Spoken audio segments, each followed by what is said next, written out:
Now, what are the other things you need to be aware of? Well, gold is usually tax-free in most countries in the world. There's no way that governments would levy tax on gold. They simply haven't got the right. They shouldn't. It's been around since longer than any government has ever existed. However, in most cases where there is a sophisticated taxation system already in place as a millstone around the people's neck, usually capital gains is payable. Usually. Please check with your accountant. But silver in many countries actually attracts value-added tax or a similar type of tax. This is because silver is also an industrial metal. Gold does not really have as much industrial use, except for a few semiconductors and mobile phones and filling in teeth. It doesn't really have as much physical application. Gold is preferred by banks, and to make sure that banks don't get taxed, gold is VAT free or tax free, in fact. That's a favor to them, not to the public. But silver is taxed because banks couldn't care less, and that's why the governments get to make yet more money out of its own people. Now, gold and silver are both property according to most laws, specifically the English common law, which is very common amongst the English-speaking countries.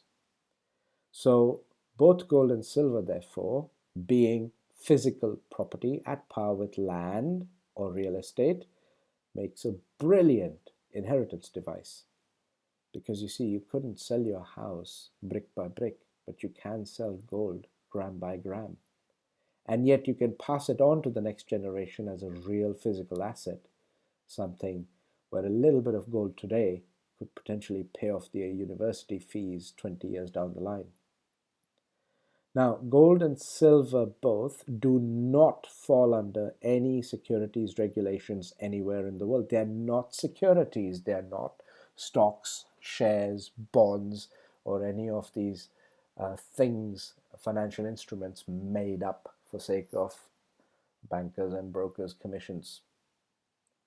So, because they are not captured under securities regulation, anybody is free to recommend gold and silver as part of a diversified portfolio of assets.